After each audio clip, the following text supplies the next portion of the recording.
Huwag mag-espiya, huwag magmanman, no? Ano pa? At huwag siyang manlilibak, maninirang puri. Nabanggit ito ng mga naunang speaker kanina.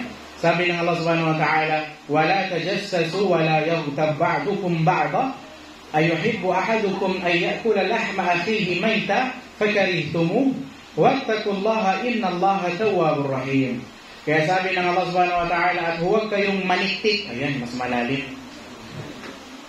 Huwag kayong maniktik, huwag kayong mag-espiya, huwag kayong magmanman. Lagi mo na lang sinusubaybayan yung kapatid mo, sini-espiya mo siya, baka meron siyang gagawin masama. Husnul dhan ba, yung mabuting paghihinala sana. Huwag kayong manirang puri sa isa't isa, huwag ka manlilibak. Nais ba ng isa sa inyo na kainin ng laman ng patay niyang kapatid? Ibig sabihin, kapag napag-uusapan natin yung kapatid natin, totoo man yun o hindi, kinakain natin yung laman niya na siya ay isang patay, nakatiyakang ito ay inyong kinamumuhian. Ayaw naman natin mangyari yun. Pero yun talagang ang parusa sa atin, sa mga taong nanlilibak. Ang almusal niya, panlilibak. Bago siya matulog, panlilibak.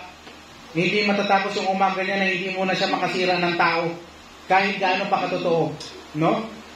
At matakot sa Allah, katotohanan ng Allah ay siyang tumatanggap ng pagsisisi. Sa araw ng paghukom, merong mga bangkarote, mga bankrupt, mga nalugi. Kaya minsan nagtanong ang Rasulullah sallallahu alaihi wasallam, ataduruna mal muflis? Kilala niyo ba yung mga bankrupt na tao? Sila yung mga ang ganda-ganda ng negosyo, ang ganda-ganda ng ganito, kumikita ng ganito. Sa isang saglit lang, sa isang bula, nawala yung kinikita nila. Yun yung bankrupt. Ganun din ang tinutukoy sa Islam. Pagdating natin sa araw ng paghukom, ang bankrupt na tao, sabi ng Rasulullah sallallahu alaihi wasallam, hindi yung taong walang dalang dirham, pera, walang dalang kayamanan, hindi yun ang tinutukoy.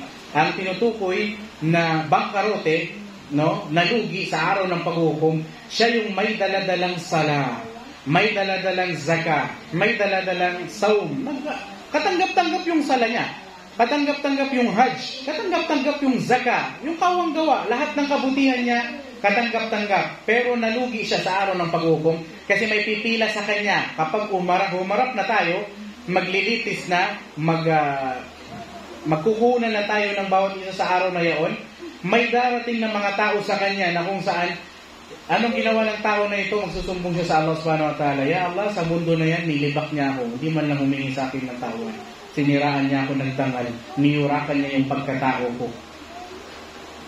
Bilang kapalit sa ginawa mong hindi maganda, kailangan ibigay mo yung kabutihan mo sa tao na yan. Aalis na siya, mabigay mo lang yung kabutihan. Nabawasan na yung grano mo, yung baon-baon mo sana sa araw ng paghukom.